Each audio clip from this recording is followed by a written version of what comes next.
Welcome back to online class. Let's continue that lesson number 2, acid, bases and salts. Bleaching powder. The chemical name of bleaching powder is calcium oxychloride. The molecular formula of bleaching powder is CaOCl2. Okay, and bleaching powder is also known as chloride of lime. Okay, and it is a solid in state, and its color is yellowish white in color. Okay, the how does it is formed? Then when calcium hydroxide reacts with the chlorine, that is CaOH whole twice plus Cl2 gives, that is CaOCl2, that is calcium oxychloride, that is commonly we called as bleaching powder with the release of water. Okay, so aqueous solutions of bleaching powder is basic in nature. Aqueous solutions of a bleaching powder is basic in nature होता है. फिर the term bleach means removal of color. Bleach का मतलब है removal of color. फिर okay, bleaching powder is often used as bleaching agents. It works because of oxidation. Chlorine in the bleaching powder is responsible of bleaching effect. तो अब देखेंगे uses of bleaching powder.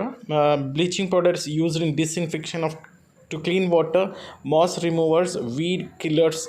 ये जो weeds को किल करने के लिए, जो वीड्स यानी जो अनवांटेड प्लांट्स रिमूव करने के लिए, जो उसको किल करने के लिए यूज़ में लिया जा रहा है, और वाटर को क्लीन करने के लिए. जो फिर next second point is bleaching powder is used for bleachings of cotton in textile industries, bleaching of wood pulp in paper industries. Cotton textiles में कॉटन को ब्लीच करने के लिए, और ब्लीचिंग पाउडर है वुड पल्प के पेपर इंडस्ट्रीज़ के लिए यूज़ में लिया जाता है फिर क्लीन करने के लिए.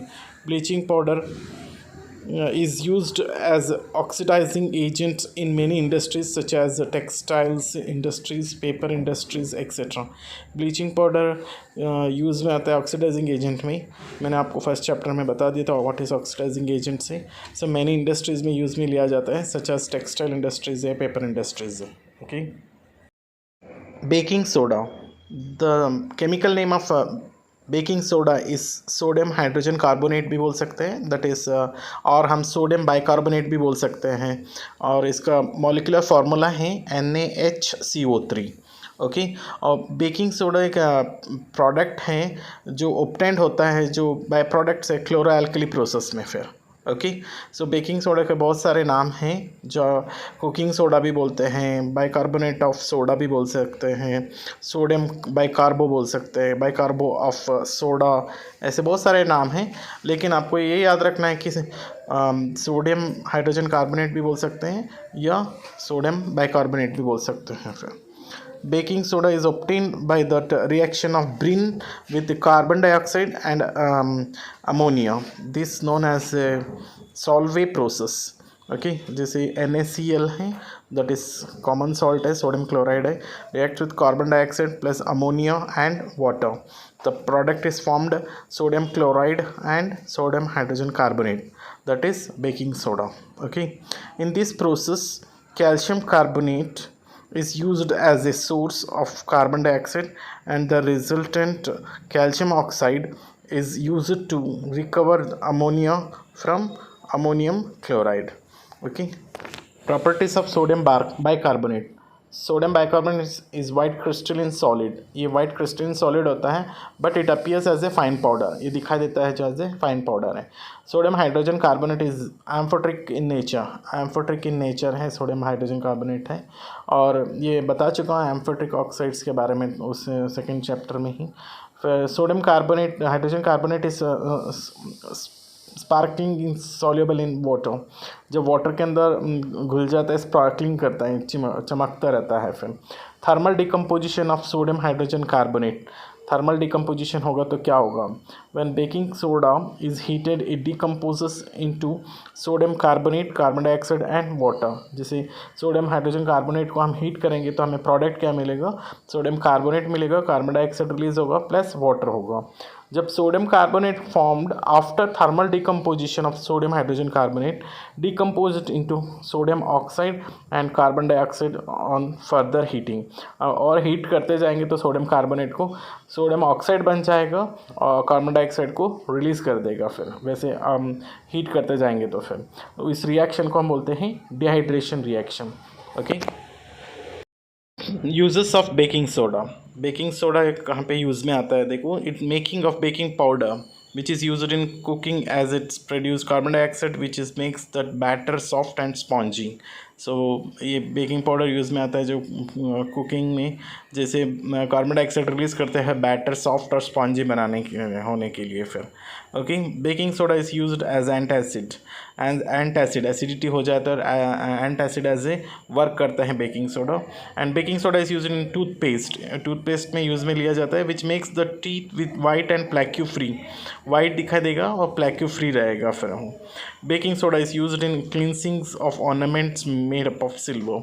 बेकिंग सोडा यूज़ में आता है सिल्वर वाला जो ऑर्नामेंट्स होता है उसको क्लीन करने के लिए। Since sodium hydrogen carbonate gives carbon dioxides and sodium oxides on strong heating this is used in fire extinguishers. So ये प्रोडक्ट फॉर्मेशन होता है कार्बन डाइऑक्साइड और सोडियम ऑक्साइड से जो फिर फायर एक्सटिंग्विशर्स में यूज़ में आता है baking soda. Okay, baking powder is a mixture of baking soda and a mild edible acid, generally tartaric acid mixed with baking soda to make baking powder। So baking powder को बनाने के लिए baking soda के साथ mix करेंगे edible acid, जैसे generally हम tartaric acid use में लेते हैं मिक्स करने के लिए बेकिंग पाउडर के साथ बेकिंग सोडा, तो पाउडर में बेकिंग पाउडर बनता है। फिर जैसे NaHCO3 + C4H6O6 so give CO2 + H2O + Na2C4H4O6 बनेगा। फिर so that is when baking powder, that mixture of baking soda and edible acid is heated, the sodium carbonate formed because of heat of baking soda neutralize after reacting with the tartaric acid and sodium tartrate salt is formed। The smell of the sodium tartrate is pleasant and taste is good. This makes the cake or any other food tasty। So हम ऐसे करने से baking powder डालने से इसमें क्या होता है, स्पॉन्जी बनेगा केक जैसे और टेस्ट देगा फूड में। फिर ओके, प्लेजेंट स्मेल भी आएगा, टेस्ट भी आएगा। फिर okay, that by using of that is baking powder. Washing soda. Sodium carbonate is manufactured by the thermal decomposition of sodium hydrogen carbonate obtained by Salve process। जो ये washing soda कैसे formation होता है बोल के बता रहे हैं। देखो, ये जो हमें सोडियम हाइड्रोजन कार्बोनेट फॉर्मेशन होता है by the help of sodium chloride, carbon dioxide, ammonia and waters के साथ सोडियम हाइड्रोजन कार्बोनेट ऑब्टेंड होता है और अमोनियम क्लोराइड है। ये सोडियम हाइड्रोजन कार्बोनेट को जो ड्राई रहता है जब ऑब्टेंड होता है, सो इसको हम बोलते हैं सोडा ऐश भी बोल सकते हैं, एनहाइड्रेट सोडियम कार्बोनेट भी बोल सकते हैं। जब वॉशिंग सोडा को ऑब्टेन करने के लिए हम रीहाइड्रेट करेंगे, रीहाइड्रेट मीन्स वाटर ऐड करेंगे, एनहाइड्रेट सोडियम कार्बोनेट को वाटर ऐड करेंगे, कितना 10 मॉलिक्यूल्स ऑफ वाटर ऐड करेंगे, सो बनेगा जो washing soda. That is equation क्या है, Na2CO3 + 10H2O gives Na2CO3.10H2O। Since there are 10 water molecules in washing soda, hence it is known as sodium bicarbonate decahydrate। So इसीलिए इसको 10 molecules of water होने के कारण इसको नाम क्या दिया जाता है, sodium bicarbonate decahydrate. Deka means 10 hydrate होता है, मॉलिक्यूल्स ऑफ वाटर होता है जो। फिर sodium carbonate is in crystalline solid and it is soluble in water when most of that carbonates और इनसॉल्युबल। लेकिन सोडियम कार्बोनेट होता है ना, क्रिस्टलिन सॉलिड शेप में रहता है ये, और ये सॉल्युबल इन वाटर होता है। सो बहुत सारे जो कार्बोनेट्स जो सॉल्ट्स होते हैं वो इनसॉल्युबल इन वाटर होता है, बट ये जो सोडियम कार्बोनेट है जो वो soluble in water. Okay, next is uses of sodium carbonate. कहाँ कहाँ पर यूज़ में आते हैं, क्लीनिंग ऑफ क्लोथ्स को क्लीन करने के लिए, डिग्रीजिंग केक्स एंड पाउडर, डिग्रीजिंग केक्स को पाउडर बनाने के लिए यूज़ में आता है। Removing of permanent hardness of water जो परमानेंट रिमूव करने के लिए यूज़ में आता है। And use in glass and paper industries, glass और पेपर इंडस्ट्रीज़ में यूज़ में लिया जाता है। नेक्स्ट डेफिनेशन इंपॉर्टेंट है, वाटर ऑफ क्रिस्टलाइजेशंस। सो इसका डेफिनेशन पूछा है बोर्ड एग्जाम में भी। Many salts contain water molecules and are known as hydrated salts. बहुत सारे सॉल्ट्स प्रेजेंट होता है वाटर के अंदर, उसको हम बोलते हैं hydrated salts. The water molecules present in salts is known as water of crystallisation. जो वाटर मॉलिक्यूल्स जो प्रेजेंट्स होता है, जो सॉल्ट प्रेजेंट होता है, उसी को हम बोलते हैं water of crystallisation. For example है copper sulphate pentahydrated, that is CuSO4.5H2O। Penta means five molecules of water होता है। ये ब्लू कलर होता है copper sulphate due to the presence of 5 molecules of water. उसको हम ब्लू विट्रोल बोलते हैं, जनरल नेम है। फिर when copper sulphate is heated it losses water molecules and turns into grey white colour.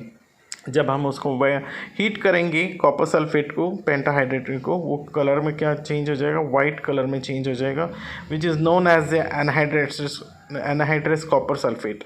उसको हम बोलते हैं एनहाइड्रस कॉपर सल्फेट, मतलब रिमूविंग ऑफ वाटर मॉलिक्यूल्स हो जाता है this. After adding water anhydrates copper sulphate becomes blue again, वापस पानी डालने से ब्लू कलर हो जाता है। दैट इज CuSO4.5H2O के हीट करेंगे तो CuSO4 बन जाएगा, वाटर मॉलिक्यूल्स इवेपरेट हो जाता है। फिर next is ferrous sulphate heptahydrated. Hepta means 7 molecules of water होता है, FeSO4.7H2O होता है जो फिर तो the green colours of ferrous sulphate dehydrated commonly known as a ferrous sulfate is due to the presence of 7 molecules of water in it। जब हम इसके अंदर भी 7 molecules of water होता है, इसको जैसे हम फेरस सल्फेट को हीट करेंगे तो 7 molecules of water इवेपरेट हो जाता है, सो एनहाइड्रेट्स हो जाता है। सो ग्रीन कलर दिखाई देता है जब वाटर मॉलिक्यूल्स होता है। फिर ओके, इसीलिए हम इसको ग्रीन विट्रोल भी बोलते हैं, फेरस सल्फेट हेप्टाहाइड्रेट को। फिर okay, last topic of this chapter, that is plaster of Paris, simply we called as POP, okay, in a short form। So it is obtained by heating of gypsum। Gypsum को heat करने से plaster of Paris obtained होता है। ये hydrated salts of calcium, ये है एक hydrated salts of calcium से। So that is CaSO4.2H2O plus heat gives CaSO4.12H2O plus 3/2H2O। जो जिप्सम का फार्मूला क्या है, CaSO4.2H2O। उसको हीट करेंगे तो आपको प्लास्टर ऑफ पेरिस यानी POP मिलेगा, उसमें से हेमीहाइड्रेट वाटर होगा, that is CaSO4.12H2O। Hemi means half होता है, hemihydrate water, that is half H2O plus 3/2H2O evaporate हो जाता है। After additions of water plaster of Paris it's again converted into gypsum. अगर हम इसी को प्लास्टर ऑफ पेरिस को अगेन उसके अंदर वाटर मॉलिक्यूल्स ऐड करेंगे तो वापस कन्वर्ट हो जाता है जिप्सम में। So that is again that equation is CaSO4.12H2O plus 3/2H2O हो जाएगा, तो CaSO4.2H2O मिल जाएगा। फिर आपको एग्जाम में केयरफुली से आपको अटेंड करना पड़ेगा इक्वेशंस। अगर आपको जिप्सम से प्लास्टर ऑफ पेरिस बनाने के लिए बोलेंगे तो ऊपर वाला है, और प्लास्टर ऑफ पेरिस से जिप्सम बनाने के लिए बोलेंगे तो नीचे वाला इक्वेशंस आपको बनाना पड़ेगा। फिर okay, plaster of Paris is used in making of toys. देखो यूजर्स क्या है, ये भी इंपॉर्टेंट है। प्लास्टर ऑफ पेरिस में क्या यूज़ में आता है, जो फिर टॉयज़ बनाने के लिए यूज़ में आता है। Designers of false ceilings, so ceiling के ऊपर डिज़ाइनिंग बनाने के लिए फॉल्स वो है। फिर doctors use plaster of Paris to set the fractures bones.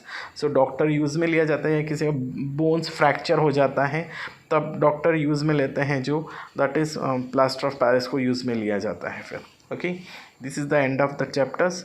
Till take care yourself, okay, bye।